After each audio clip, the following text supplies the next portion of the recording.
Hello and welcome to Hot Money on Bloomberg Quint Live, India's first digital live streaming business news service. This is the show which gives you a complete wrap of all the stocks that are buzzing in trade. I'm Darshan Mehta.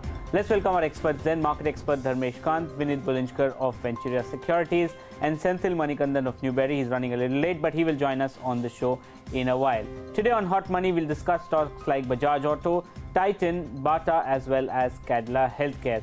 The first stock that we want to talk about is Bajaj Auto. The stock is down almost 20% from the recent highs. Also, some news articles coming in terms of the trouble that they're having as far as their Indonesia exports is concerned because of lack of sales. But is it the right time to start accumulating Bajaj Auto? We'll ask our guest. So Dharmesh, is this the right time to start buying Bajaj Auto?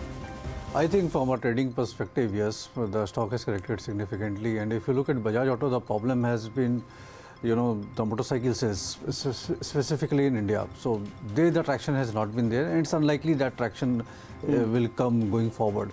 What they have been doing well is the export sales on motorcycles as well as commercial vehicles, particularly the three-wheeler and a small light commercial vehicles, where they have been doing fairly well.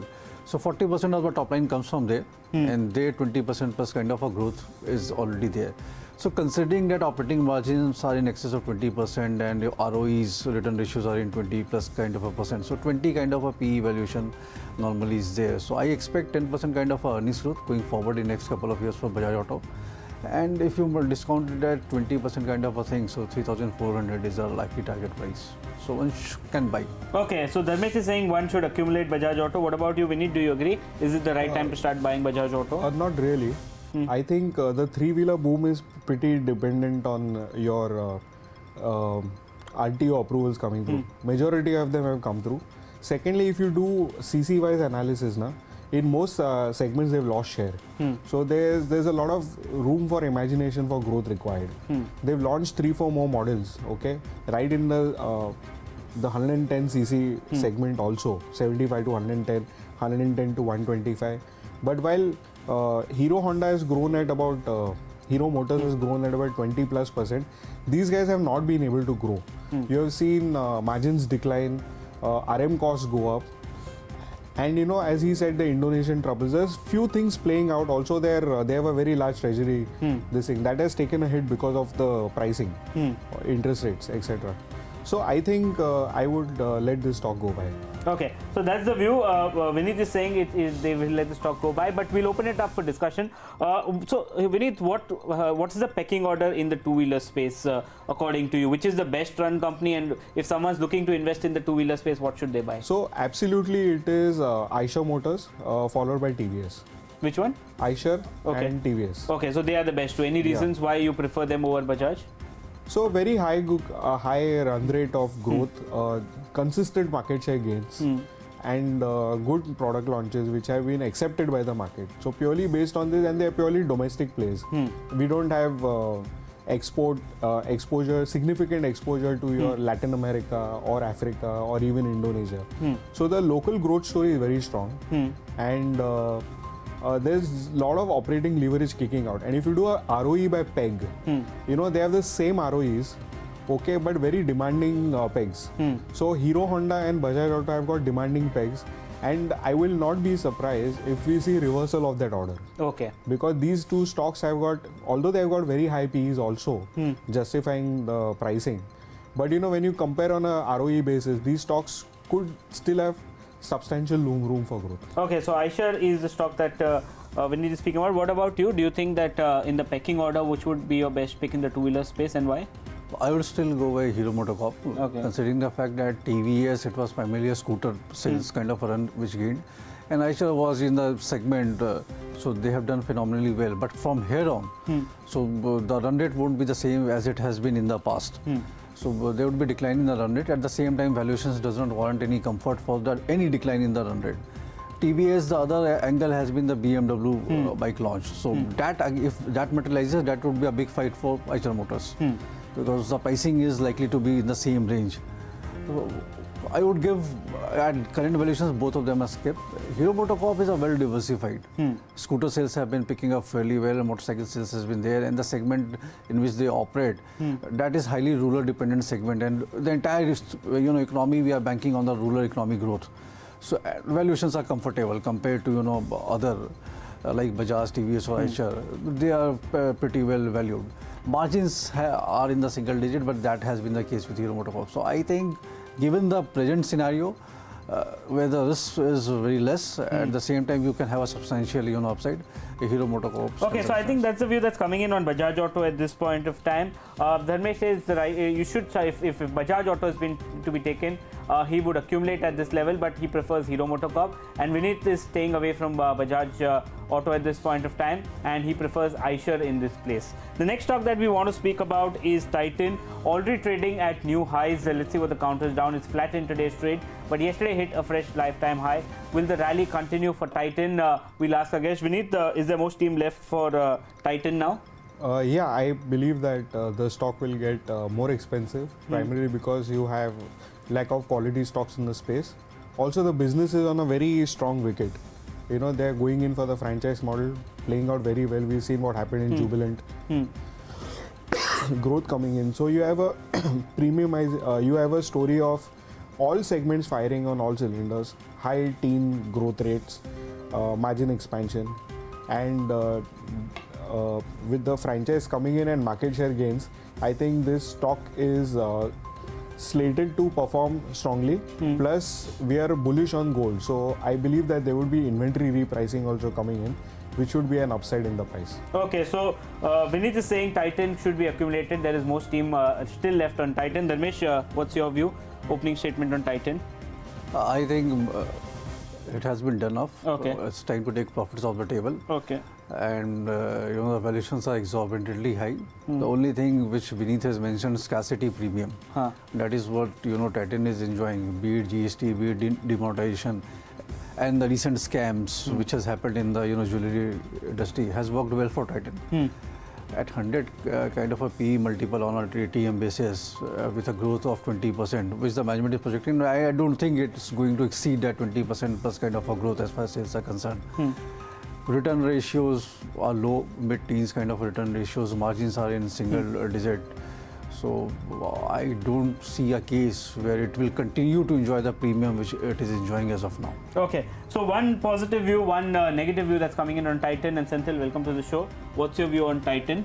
Should this be accumulated? Will the steam be still there for Titan? Yes, it's a long-term pick for us, because if you see in the jewelry sector, hasn't been created wealth in the last decade or so, because people prefer trust and their quality. Trust comes first. And if you look at the market, I think Titan has the most trust because of the Tata brand. And with GST coming in, I think this year we have seen huge growth from the organized players. And there is a high amount of complaint cost for the small and unorganized players.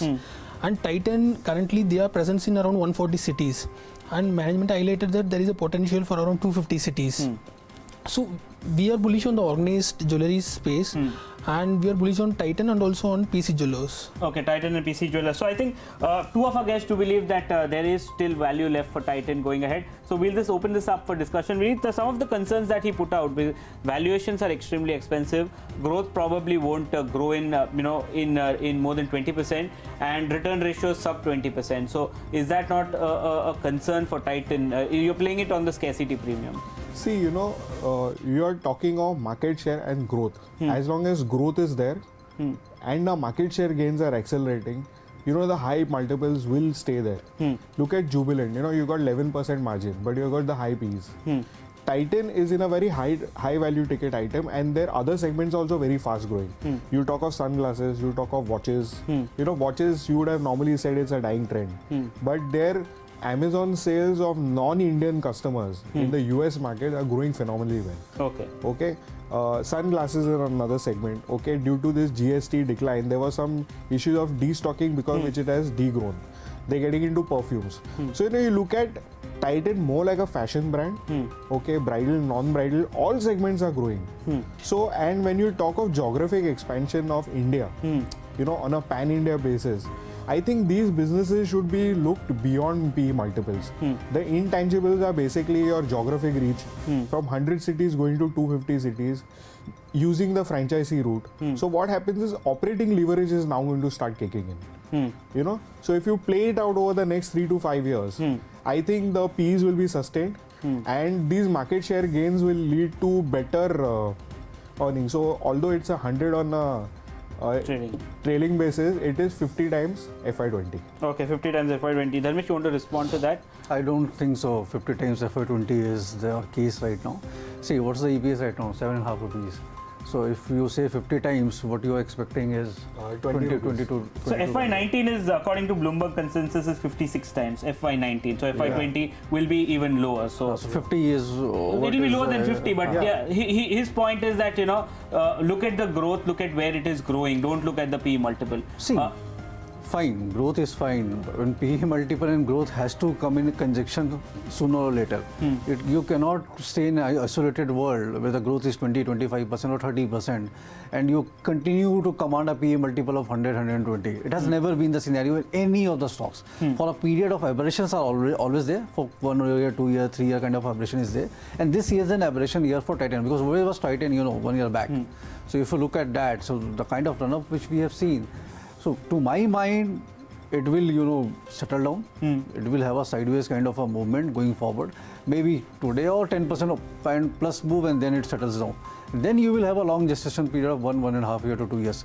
Then these numbers materializes, you can have a fresh buying entry into Titan. Okay. So this is... so you're not happy with the valuation? You think it's too expensive? For It's are you okay with the valuations? So from a trailing 12 months point of view, 100 P looks like expensive, but we have to look forward. The market looks forward the valuations. So currently management is guided for a 20% earnings growth, and they are bringing. If you look at the organized industry itself is going around 25% kind of growth. So what I would look at this Titan on a re-rating basis, there is no scope, but on the earnings growth, the stock market would react. But on the other hand, I think PC Jewellers, it's considerably valuation is low compared to Titan. What I would prefer is if someone is going to invest some 100 rupees, you can split across Titan and PC Jewellers. So PC Jewellers has a scope for re-rating, while Titan brings up 20% kind of earnings growth. So this could be the play on the jewelry sector. Okay, so I think that's the view that we are getting it. Two of our guests, that is Vinit as well as Senthil, are bullish on Titan, but Dharmesh sees that, you know, valuations are too expensive for Titan and it's an avoid for him at this point of time. Just hold on, gentlemen. There's a quick update that's come in. In fact, 2 updates from the 2 different NCLTs in the country. Let's first start with what happened in the Ahmedabad NCLT, which was hearing the SR Steel insolvency case. Joining us on the phone right now is Rahul Nair with all the details. So Rahul, what are you hearing from the NCLT currently?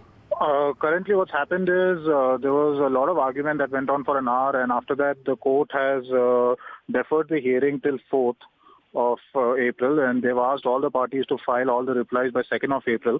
Towards the end, that is Monday, towards the end of the hearing, the Council for New Metal has also appealed to file a petition disqualifying ArcelorMittal's eligibility to bid.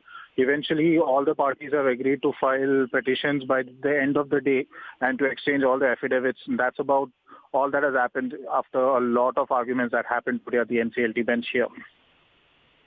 Okay, many thanks, Rahul. We'll come back to you with more once you have more details on this LCLT as well as the other details that will come out. But moving back again to hot money, the third stock that we want to discuss is Bata. Now, the stock has been doing well of late. It's up almost more than 10% in from the recent lows. Even if you look at the F&O side, huge OI build-up was seen on Bata over the past few days. Will you buy into the rally for Bata? So, Senthil, you go first. Will you buy into Bata? Yeah, it's a good candidate for accumulation at this point of time, and it's a long-term growth story. If you look at Bata, I think around 80% comes from their retail sales. It's like a high fixed cost business. So if you look at the last 2 to 3 years, there has been a sales on the top line level has been flat. But going forward with the GST and things coming in, I think with a small growth in the top line, I think there will be a substantial growth in the bottom line. So if you look at the PE valuation, it's look like Titan, it's look not attractive. But on the other hand, I think with substantial growth in the bottom line, I think we prefer Bata in the consumption story. Okay, what about you, Dharmesh? Senthil likes Bata. Will you buy into Bata now? So where's the growth in Bata? Okay. My first question is, for the last 5-6 years, to answer that. there has been no growth in the Bata as far as top line is concerned. If you look at Q3 numbers, many of the analysts will say the bottom line was very good. But if you do the shredding of the numbers, it was primarily because of inventory gains. Okay. So inventory was low, input cost was marginally low, and there was excise duty which was not paid this time around. So 300 crores of kind of operating profit went up. They have shifted to trading. More of a trading goods, they are buying merchandise and they are selling from their outlet. So this will compress the margin going forward. Okay. So already a low margin kind of a business with lack of growth. What has been working around, doing the rounds about Bata for the last 4 years is the real estate value unlocking. And that valuation is, subject to anybody's own guess. So but they do have a huge chunk of real estate. So anywhere between present market cap to more than that can be the actual asset value of that. Whether they would like to do it, not do it, that's a management call. Nothing, there is no clarity. So I would avoid Bata. Okay, avoid. What about you, Vinit? Will you buy or avoid Bata? I think it is a preferred play in the footwear segment. Okay, there are a number of things. So the stagnation in sales has been broken out. There's a breakout on that. And we can see about 11 to 13% depending upon how well they premiumize growth. The reasons for growth is that they are getting into the franchise segment. So they could open 300 to 350 shops over the next 3 years. Okay, they're opening their own stores also. Yes, there has been a negative is that the same store sales growth has not come about and a few of the issues that he's pointed out. But there is growth in top line, margin expansion. They have increased advertising spend from 1.7 to about 2.5 times of sales. They have appointed Miss World and they one more sports player for their power brand. So I think these things will ramp up sales very aggressively, and Bata will continue to gain this thing. So I'm a firm believer in this consumption story. I think it's a very long-term story, 10 years of high growth, and I believe that the valuations will also be rich. Okay, so I think that's the view that's coming in. We'll open it up for discussion at this point of time. So Senthil, you need to answer what he said. Growth has not come in. The third quarter was an aberration because of some bit of cost saving or inventory gains that came in. So where will growth come in from Bata? So basically, it's with the organized to like unorganized to organized play. Like our last two fiscals, if you see, that's only flat growth, except it from his point of view. But I think we feel like this is a inflection point. From maybe next year, next to 2 years, we see top line growth of around 12 to 13%. So 12 to 13% may looks meager from the absolute point of view, but if you look at the operating profit margin, is going to be substantially improved. One reason would be the premiumization of their products. Currently around 30-35% of their products come from this premium category. And second one could be their sourcing. Like now they are outsourcing it largely, and this is management has highlighted because of their ability to outsource as a cost-effective way. The margins are going to improve. I think by going for an outsourcing way, the margins will improve. This is premium plus margins improvements will substantially improve the bottom line. And if you look at the brand equity that the Bata has in the market, even if you look at the economy or the premium, they have a considerable amount of brands, and they are like their brands in the premium category are Hush Puppies. They are expanding in that category also. So this could also lead to the margin improvement. So this is not a short-term story. This is going to be a 2 to 3 years time frame. Okay. Vinit, sorry, do you see this? How many years? Because you are quite bullish on traction happening. How long before Bata actually gets back on track to do all this? So I think we'll see 11 to 12% top line growth and about 22 to 23% bottom line growth. Okay. So if you compound at 22-23%, I think the P's will get justified. Okay, and you feel valuations are for Bata fine, or you feel that it's that's definitely a concern. And as he said, outsourcing and management is seeing that it will be cost effective. If you look at the Q3 numbers, it was cost increasing. So margins, actually if you adjust all the numbers, if you look at adjusted numbers, the cost has increased because of outsourcing of the products. So that will in fact compress the margins rather than taking the margins forward. We may look at one more quarter number to get a confirmation on that. And these brands and premiumization, these words sounds good, but nothing has materialized on the ground. So let's see whether it materializes or not. At 40-45 times PE multiple with 10-12% kind of a growth, I don't see merit. So I think again we have a view where Dharmesh is the outliner. He would not like Bata at this point of time, but the other guys do believe. And the final stock that we want to speak about is Cadila Healthcare. The stock has been moving up today. It's slightly weak in today's trade, given the fact that Teva has launched Lialda, so that's a big trouble for them. But a couple of brokerages upgrade that came in, and the important Toprol approval that came in yesterday, that has actually. So will this help reverse the negative trend for Cadila? Cadila has been down almost more than 30% from the recent highs. So Vinit, will the trend shift for Cadila going ahead?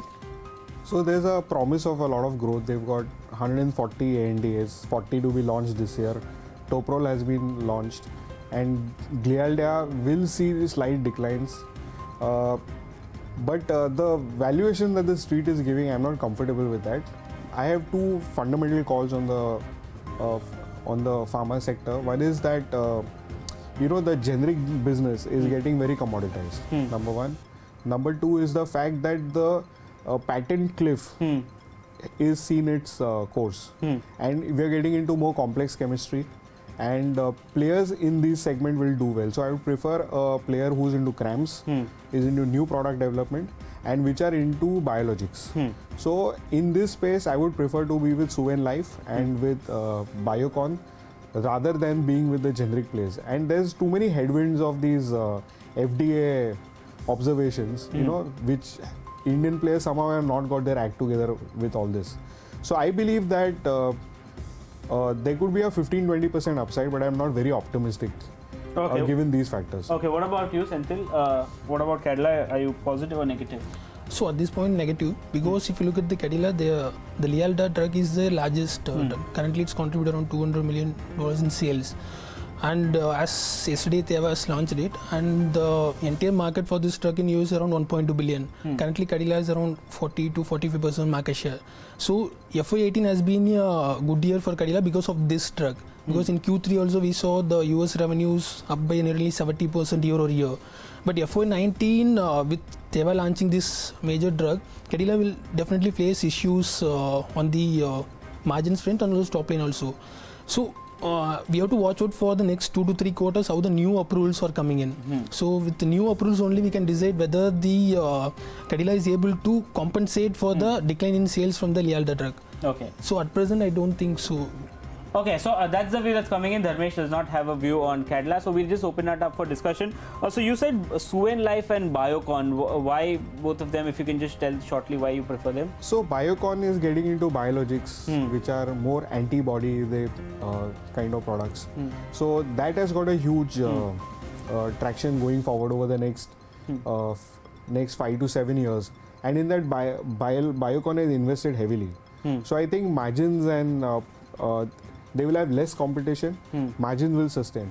Suven is because of their drug, for Alzheimer's. If that plays out, it's a binary play, So CRAMS business is doing very well, and if the drug is successful, their new drug discovery is successful, the stock will fly. Okay, and if it does not succeed, all the research and development expenses are already expensed out, and at 179 the downside would be like $20. Okay, isn't Biocon valuation wise very expensive? Are you okay with that? Yeah, so it will continue to play out. Okay. Any view on the pharma sector as such? You don't have a view on Cadila, but would you accumulate pharma because it has fallen 30, 40, 50, 60% in some cases? Anything that looks good in the pharma space that you would like to accumulate, or you would stay away from this sector? Would stay away from the pharma space because the headwinds which were there continue to be there. And what puzzles me is this US FDA. People say they are every time there is an observation, but the rules are laid out. Your entire business depend on their approval. How come every time they come and they have something to point out as an observation? And you are into pharma space, pharmaceuticals, which is a very drug essential thing for a human being to survive.